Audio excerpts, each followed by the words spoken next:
Ivan Alexeyevitch Bounine fut le premier lauréat russe du prix Nobel de littérature. Il n'appartenait à aucune école littéraire. Ses œuvres ont acquis une renommée mondiale et sont devenues des classiques du vivant de l'auteur. Bounine, grand écrivain russe, est né à Voronej en 1870, la même année que Lénine, et est mort à Paris en 1953, l'année de la mort de Staline. C'est sans doute pour cela qu'on ne parle pas d'époque Bounine de l'histoire russe. Pourtant, cette expression qualifie parfaitement l'esprit de cette période que l'écrivain a passé en Russie, puis en France, où il est décédé. Il a fini par revenir en triomphe dans sa patrie, symbole de la résurrection de la Russie post-soviétique. Ces œuvres, autrefois interdites, furent publiées à des milliers d'exemplaires. On vit fleurir dans toute la Russie des musées et des monuments consacrés à cet écrivain partisan des Blancs, qui avait commencé sa carrière d'écrivain et y avait goûté à la gloire.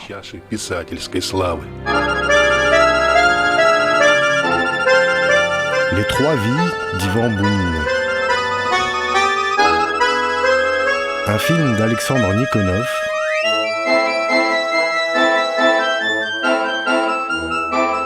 Ivan Bounine, un grand exilé. C'est à la fin du mois de janvier de l'année 1920, selon l'ancien calendrier, ou au début du mois de février, suivant le nouveau calendrier, que les Bounine quittèrent définitivement la Russie, pour ce qu'Ivan Bounine a qualifié d'exil. Ils débarquèrent à Constantinople, prirent le train jusqu'à Sofia, puis Belgrade, Budapest, Vienne et Zurich. C'est le trajet parcouru par des dizaines de milliers d'émigrés russes. Le 28 mars 1920, ils arrivèrent à Paris. De nombreux émigrés russes, journalistes ou écrivains, qui avaient fui la Russie soviétique y vivaient déjà. C'est pourquoi les immigrés avaient baptisé la capitale de la France comté de la littérature russe.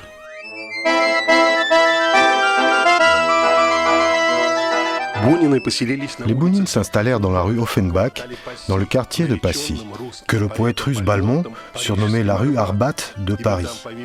Car c'est là qu'habitaient des hommes de lettres connus tels que Merejkovski, Samiatin, Kouprin, Chmeliov, Alexeï Tolstoï et d'autres émigrés connus. C'est dans cet immeuble, d'abord au 2e étage, puis au 4e étage, qu'Ivan et Vera Bounine vécurent, à quelques séjours près, jusqu'à la fin de leur jour.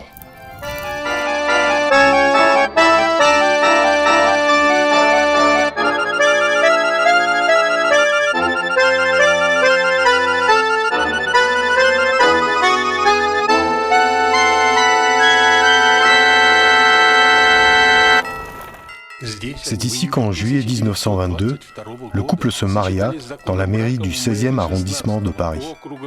Photographie prise en 1906 à Moscou où Ivan Bounine avait rencontré Vera Muromtseva.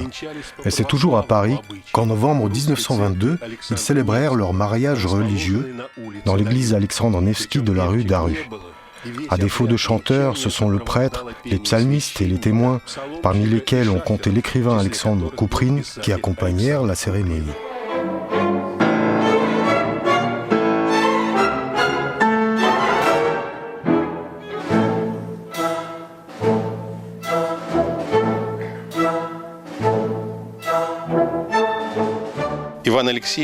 Émigré, Ivan Bounine prit activement part à la vie publique et devint vite une figure importante de l'émigration russe.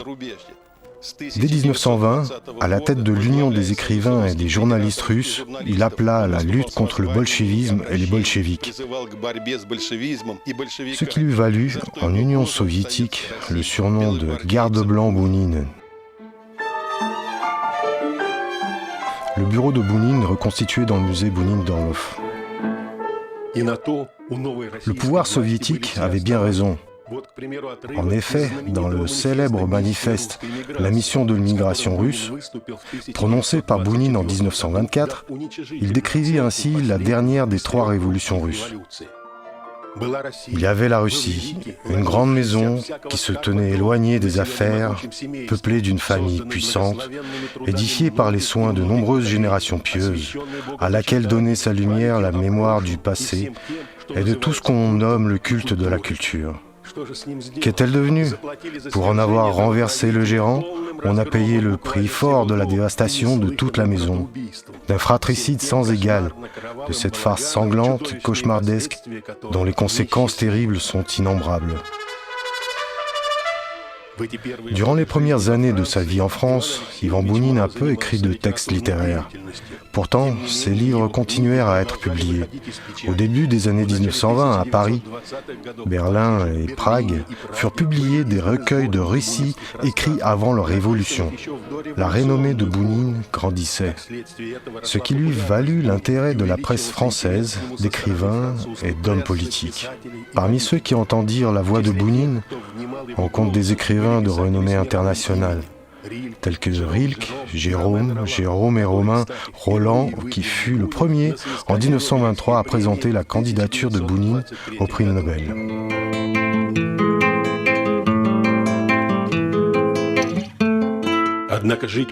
Cependant, la vie dans une grande ville n'était pas au goût de Bounine. Ceux qui l'ont bien connu savaient bien qu'il avait besoin de deux choses pour faire de la littérature, la campagne et la solitude. Le monument à Bounine de la ville de Grasse. C'est pourquoi, en 1923, les Bounines s'installèrent dans le sud de la France, dans une petite ville calme, Grasse, capitale française de la parfumerie, située à proximité des stations balnéaires les plus connues de la Côte d'Azur, de Cannes et de Nice. Les paysages rappellent à Bounine la Crimée qu'il aimait beaucoup. C'est à Grasse que l'écrivain se remit à la littérature et prépara la publication de journaux qu'il avait tenus à Moscou et à Odessa durant la guerre civile.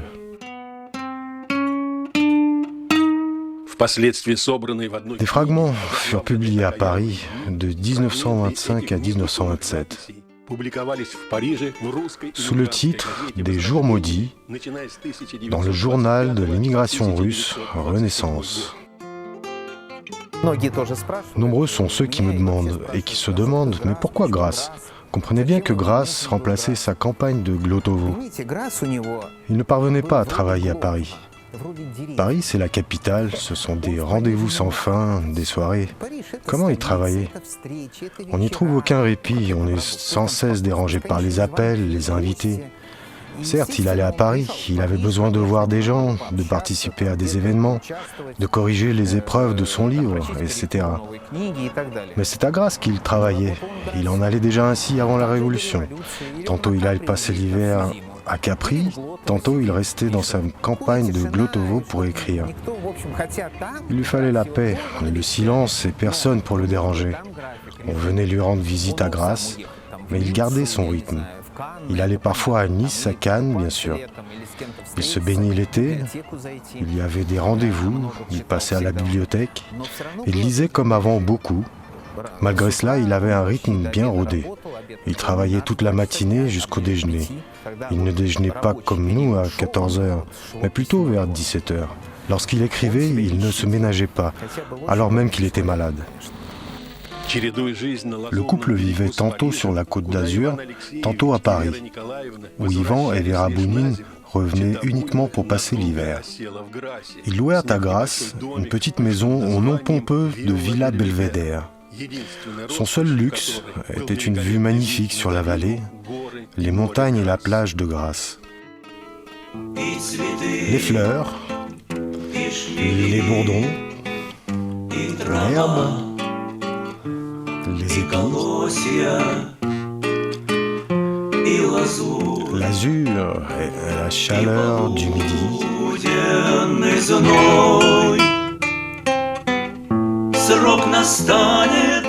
Le temps viendra où le Seigneur demandera au Fils prodigue: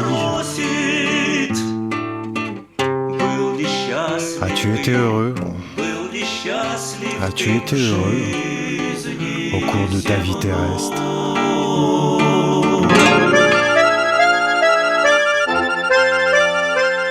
Le monument à Bounine dans la ville de Grasse.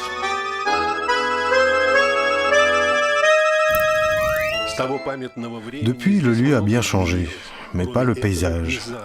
Comme à l'époque de Bounine, les montagnes entourent Grasse et les petites rues descendent vers la route, derrière laquelle on trouve le rivage de la Méditerranée. C'est ici que Bounine aimait se promener, et lorsqu'il faisait chaud, allait à la mer pour se baigner.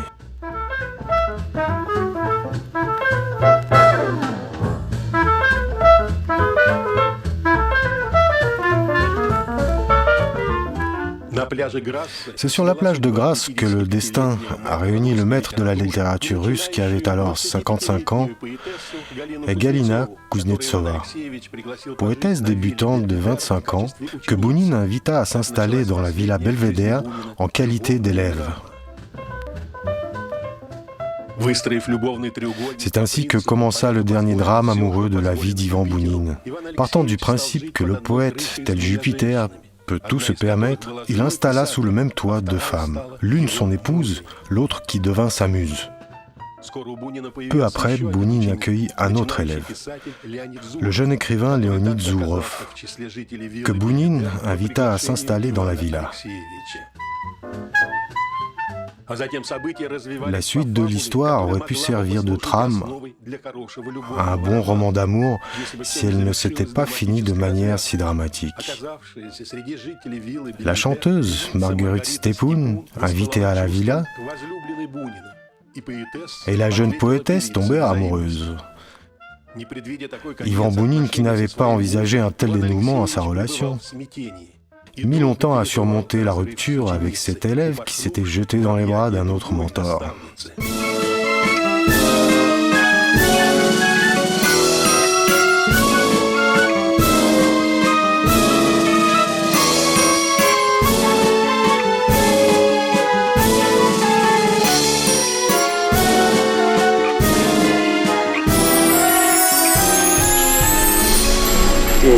Le poème de Bounine, Chanson, lu par l'auteur.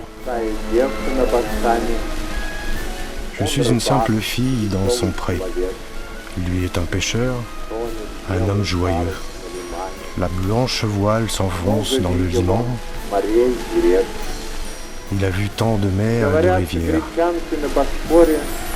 On dit que les femmes grecques du Bosphore sont belles. Moi, je suis noir et maigre. La blanche voile s'enfonce dans la mer. Peut-être ne reviendra-t-il jamais. Je l'attendrai par beau temps et par mauvais temps. S'il ne revient pas, je dirai adieu à mon pré. J'irai à la mer, je jetterai ma bague à l'eau et je me pendrai à ma tresse noire.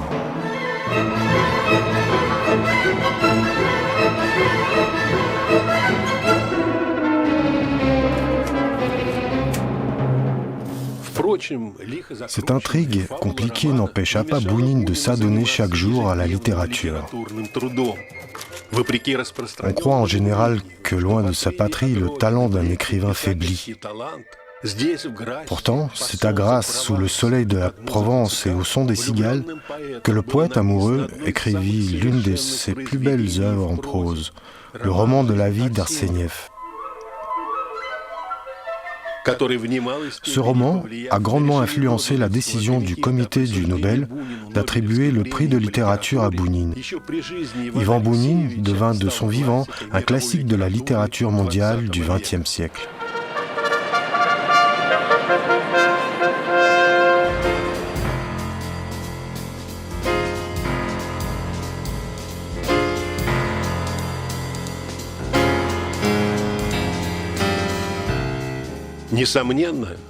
L'attribution en 1933 de ce prix à Ivan Bounine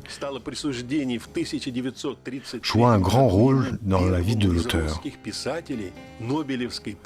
Bounine avait été récompensé, comme le précisait le texte officiel, par la grande maîtrise artistique avec laquelle il s'était inscrit dans la tradition de la prose russe classique. Ivan Bounine était le premier écrivain russe à recevoir le prix Nobel, et également, à l'époque, le seul lauréat apatride du prix Nobel. Après son départ de Russie, Ivan Bounine avait reçu ce qu'on l'appelait un passeport Nansen, document que la Ligue des Nations donnait aux émigrés politiques. Bounine, interrogé par le comité du prix Nobel, s'était qualifié de réfugié.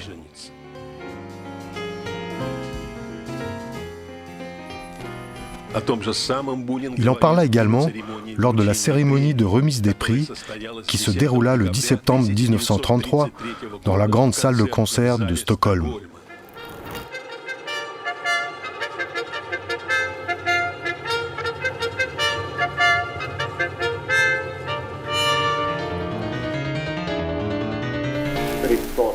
Le Christ. Entre les autels vides et blancs, un vent de printemps nous soufflait dessus. Et quelqu'un saupoudrait de la craie sur l'iconostase dorée. Un grondement puissant errait dans les colonnes, au milieu des forêts et par les forêts. Nous allions vêtus de grands manteaux, dans la profonde coupole vers les cieux. Et souvent, avec les peintres, on y chantait des chansons. Et le Christ, qui nous écoutait dans la joyeuse église, nous l'avons peint avec une idée. Nous pensions qu'au son de ces chansons simples, il se rappellerait le soleil de Nazareth, l'établi et le peuplos.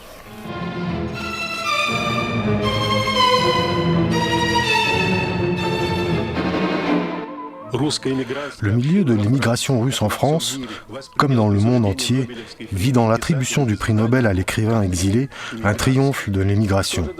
Pour ce qui est de la Russie soviétique, où les livres de Bounine avaient été confisqués en tant que littérature contre-révolutionnaire, Alexandra Kollontai, ambassadeur de l'URSS en Suède à l'époque, avait tout tenté pour empêcher la remise du prix Nobel à un émigré partisan des Blancs. Elle avait été soutenue par les services secrets russes, mais n'avait pas atteint son but. La décision du comité du Nobel fut qualifiée dans la presse officielle soviétique de nouveau complot de l'impérialisme international pour empêcher Maxime Gorky, le fondateur de la littérature du réalisme socialiste, candidat comme Bounine au prix Nobel, de recevoir le prix mérité.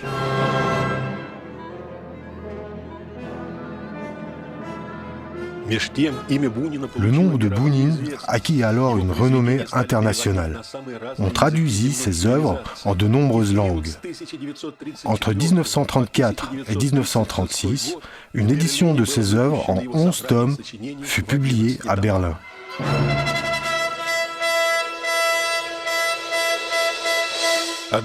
Auréolé de gloire, Ivan Bounine vivait cependant un drame personnel. En effet, la joie causée par l'obtention du prix Nobel était assombrie par la pensée qu'en Russie soviétique, on ne parlait pas de ce prix et que ses œuvres n'étaient pas publiées dans sa patrie.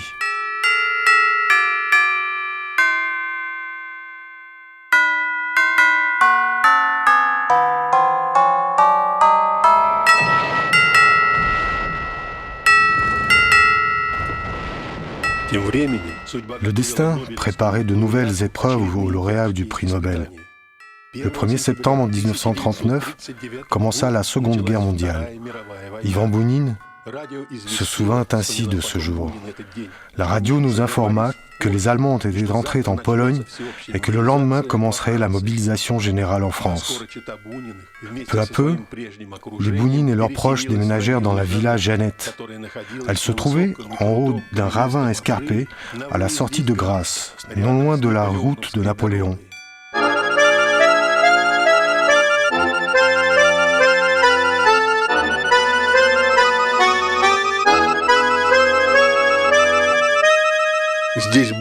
C'est là que Bounine, qui fêta en 1940 ses 70 ans, écrivit la majeure partie des récits qui composèrent le célèbre recueil Les Allées sombres. D'après les souvenirs de Vera Bounine, la femme de l'écrivain, ce recueil doit à la volonté, en temps de guerre, de s'envoler pour un autre monde où le sang ne coulait pas.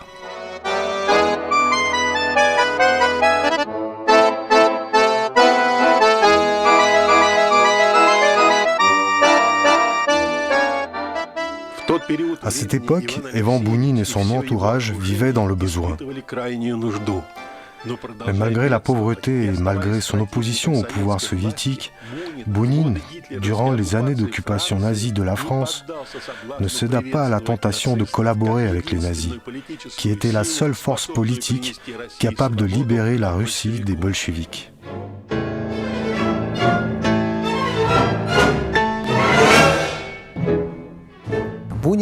Bounine gardait de la hauteur. Malgré les difficultés, il n'accepta aucun compromis, ni avec sa conscience, ni avec le régime fasciste. On vint le voir à plusieurs reprises et on lui proposa « Ivan Alexeyevitch, il serait vraiment bon que vous publiiez quelque chose dans un journal russe diffusé sur le territoire occupé. » Parmi ces journaux, on comptait Le Messager de Paris. Il y en avait d'autres. Bounine était approché par diverses personnes, jamais directement par un responsable fasciste, mais par des tiers. Bounine opposa un refus catégorique à toutes ces demandes et propositions. Il eut des paroles amères à ce sujet. Lorsque la Deuxième Guerre mondiale prit fin, il écrivit dans son journal « Si Hitler était vaincu et si on m'avait proposé de revenir à Moscou dans les meilleures conditions possibles, je n'y serais pas revenu. Il y a beaucoup de choses que je n'aime pas dans le peuple russe, que je déteste même. Mais je ne supporterai pas que l'ennemi règne, surtout un ennemi étranger, bien sûr. »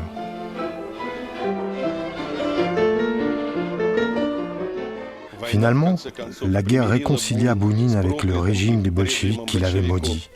L'URSS critiquée passa au second plan. La patrie martyrisée, dont le peuple s'était battu contre un ennemi qu'ils avaient en commun, revint au premier plan.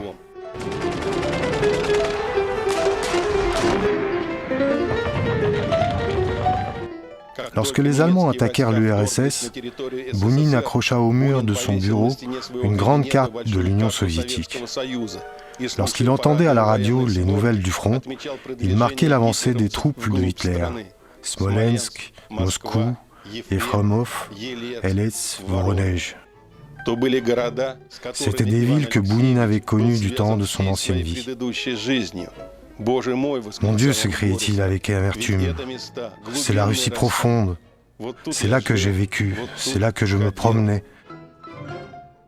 C'est pourquoi, au risque de tomber entre les mains de la Gestapo, Ivan Bounine célébra la défaite des armées allemandes à Stalingrad comme s'il s'agissait d'une victoire personnelle contre Hitler. Lors de la conférence de Téhéran, à son propre étonnement, il écrivit dans son journal « Imaginez-vous où on en arrive. Staline vole pour la Perse et je tremble à l'idée qu'il lui arrive quelque chose. Et j'oublierai tout. Je ne me rappellerai que ces chemins de traverse entre les épis et les blés et des larmes de joie ne me laisseront pas répondre. Je serrai les genoux, miséricordieux. En mai 1945, les Bounine quittèrent définitivement Grasse, où ils avaient passé un quart de siècle. Ils retournèrent dans leur appartement parisien, dans l'immeuble de la rue Offenbach. C'est là qu'ils vécurent la victoire contre l'Allemagne d'Hitler. L'histoire de la rencontre de Bounine avec un officier soviétique de l'armée rouge rend bien compte de son état d'esprit à cette époque. L'officier avait une place de théâtre à côté des Bounine. Il se leva en voyant arriver Bounine et dit à voix haute pour que toute la salle l'entende. « Ai-je bien l'honneur d'être assis à côté du prix Nobel ? de l'écrivain russe Bounine.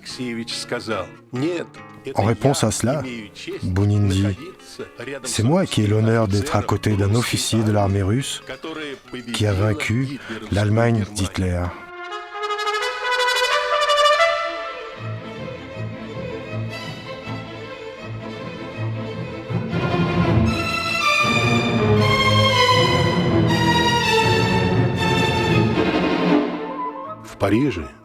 À Paris, peu avant de fêter son 75e anniversaire, Bounine, pour la première fois de sa vie, songea sérieusement à retourner dans sa patrie.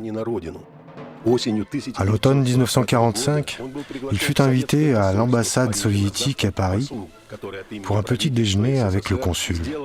Au nom du gouvernement de l'URSS, il lui proposa officiellement de retourner dans sa patrie.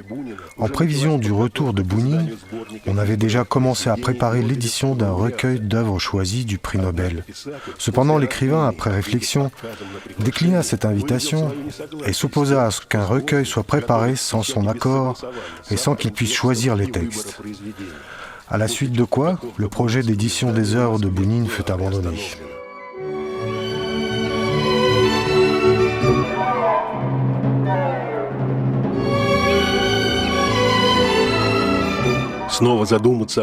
Bounine songea à nouveau à rentrer dans sa patrie après la publication du décret du Soviet suprême du RSS du 14 juin 1946 sur la restitution de la nationalité soviétique au sujet de l'ancien empire russe et aux personnes ayant perdu la nationalité soviétique et vivant en France. Comme l'écrit Vera Bounine dans son journal, la diffusion du document fit beaucoup de bruit dans le milieu émigré. Certains voulaient rentrer, d'autres rester. Bounine, lui, interrogé par un correspondant sur son opinion sur ce décret, renonça à son ancien ton sans concession et fit simplement remarquer qu'il espérait que cette mesure généreuse serait étendue à d'autres pays où vivaient des émigrés. Un écrivain soviétique, Konstantin Simonov, tenta de convaincre le lauréat du prix Nobel de retourner dans sa patrie. Il avait été envoyé en mission pour cela à Paris. Simonov était secrétaire de l'Union des écrivains du RSS. Il avait été nommé rédacteur en chef de la revue Le Nouveau Monde. Cependant, Bounine, comme l'écrira Simonov, déclina cette proposition, quoique sans agressivité. Simonov avait bien sûr une mission. Lors de son séjour à Paris, il a vu Bounine au moins 5 ou 6 fois. J'établis cela d'après ses journaux, ses lettres et d'autres sources. Ils se sont vus à différents endroits, une fois dans un restaurant, une fois chez Bounine, ailleurs, dans des cafés. Il est certain que les autorités soviétiques voulaient faire revenir Bounine. Ils avaient besoin de Bounine. En effet, c'était le premier prix Nobel russe, un des plus grands écrivains russes, et bien entendu le numéro 1 dans l'émigration. On ne sait pas trop comment Simonov tenta de le convaincre. Nous avons seulement gardé trace d'une de leurs premières rencontres. Ils se sont attablés. Bounine tente de voir à qui il a affaire. Alors même qu'il en savait bien plus que les gens ici sur ce qui se passait en Russie soviétique. Il demanda « Konstantin Mikhailovitch, comment va la littérature russe chez vous? Elle évolue, je la lis, quelque chose nous en arrive, mais c'est étrange. Boris Pilniak, c'était un bon écrivain russe, mais on n'en entend plus parler. Va-t-il bien, Simonov? Je ne sais pas. Et il y avait Isaac Babel, c'était aussi un bon écrivain, et on n'en entend plus parler non plus. Je ne sais pas, répondit Simonov, et Bounine énuméra ainsi tous les noms des écrivains fusillés. Bounine ne rentra pas dans sa patrie. Il refusa également le passeport soviétique et jusqu'à la fin de ses jours resta un apatride.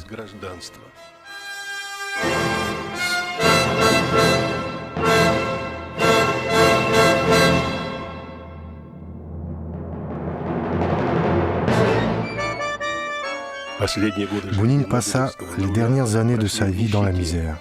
La maladie rapprochait lentement, mais sûrement, la fin de ses jours. Le dernier classique russe qui avait peint la Russie de la fin du 19e et du début du 20e siècle mourut à l'âge de 83 ans dans la nuit du 7 au 8 novembre 1953. Calmement, il avait sur son lit le roman de Tolstoï, Résurrection.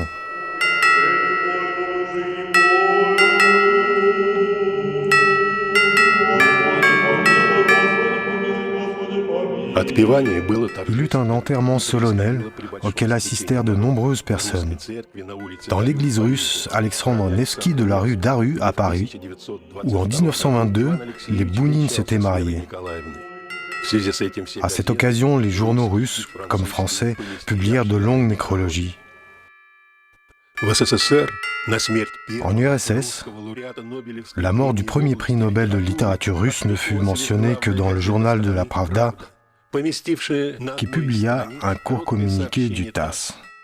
L'écrivain Bounine est décédé à Paris.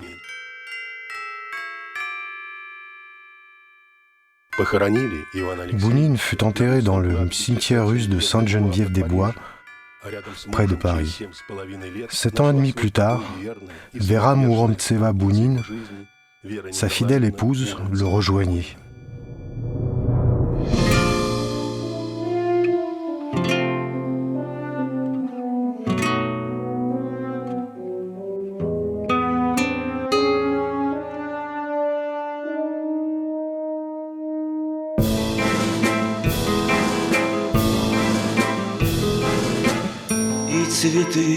Les fleurs, les bourdons, l'herbe, les épis, l'azur et la chaleur du midi.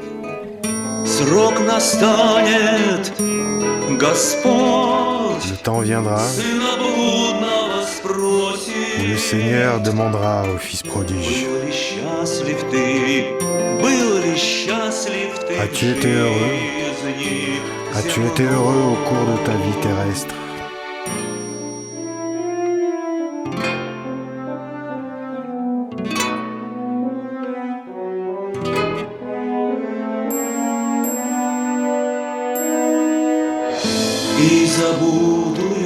Et j'oublierai tout. Je me rappellerai que c'est chemin de traverse entre les épis et les herbes.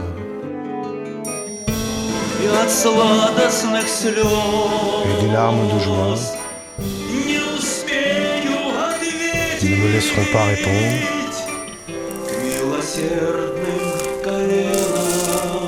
Je serrai les genoux,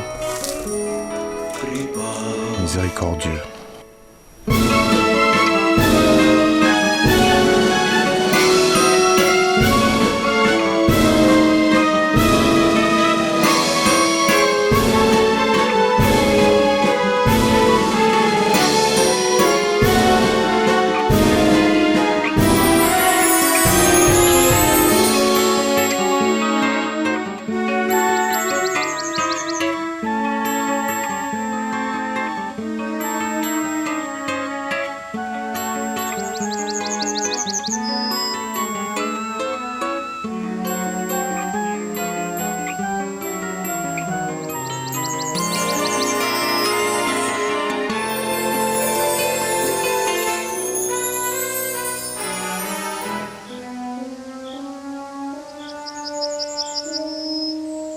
И цветы, и шмели, и трава, и колосья, и лазурь, и полуденный зной. Срок настанет, Господь сына блудного спросит: был ли счастлив ты, был ли счастлив ты в жизни земной?